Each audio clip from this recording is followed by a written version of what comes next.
എന്തുകൊണ്ടാണ് ലവ് എന്ന് മാത്രം പറയാത്തത്? ടീനേജ് ലവ് എന്ന് പറയുന്നത് നിനക്കറിയോ? എന്താ? നമ്മളിപ്പം ടീനേജ് എന്ന് പറയുമ്പോൾ നീ ഒരു കുഞ്ഞു ആവയാണോ കുട്ടിയാണോ എന്ന് ചോദിച്ചാൽ അതുമല്ല, നീ ഒരു വലിയ ആളാണോ എന്ന് ചോദിച്ചാൽ അതുമല്ല. അതിനിടയിലുള്ളൊരു സമയമാണ്. ഇമോഷണലി നമ്മൾ ഭയങ്കര വീക്കായിട്ടുള്ളൊരു സമയമാണ്.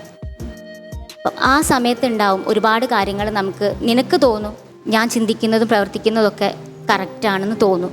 പക്ഷേ ഈ ഒരു സമയം എന്ന് പറഞ്ഞാൽ ഒരു ബാലൻസ് ഇല്ലാത്തൊരു സമയമാണ്. നിങ്ങളെ മൈൻഡിനായാലും എന്ത് കാര്യങ്ങൾ ചെയ്യുന്നതായാലും ഒരു ബാലൻസ് ഇല്ലാത്തൊരു സമയമാണ്.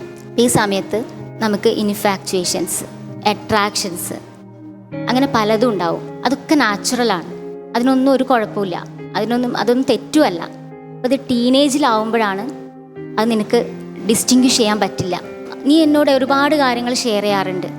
ഒരുപാടല്ല, നീ എന്നോട് ഷെയർ ചെയ്യാത്ത കാര്യങ്ങളില്ല. സത്യം പറഞ്ഞാൽ ഇങ്ങനത്തെ കാര്യം കൂടി നീ എന്നോട് ഷെയർ ചെയ്യാറുണ്ട് ഇല്ലേ? കുറച്ച് ദിവസം മുന്നേ നീ എനിക്കൊരു മെസ്സേജ് കാണിച്ചു തന്നു.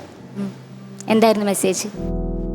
നിൻ്റെ ഫ്രണ്ട്സാണോ എനിക്ക് ആരാണോ എന്ന് എനിക്കറിയില്ല, നിനക്ക് അയച്ച മെസ്സേജസിൽ കുറച്ചും കൂടി ഡീപ്പായിട്ടുള്ള കുറേ കാര്യങ്ങളുണ്ടായിരുന്നു അല്ലേ? പക്ഷെ നിനക്ക് എന്തുകൊണ്ടാണ് അത് എന്നെ കാണിക്കാൻ തോന്നിയത്?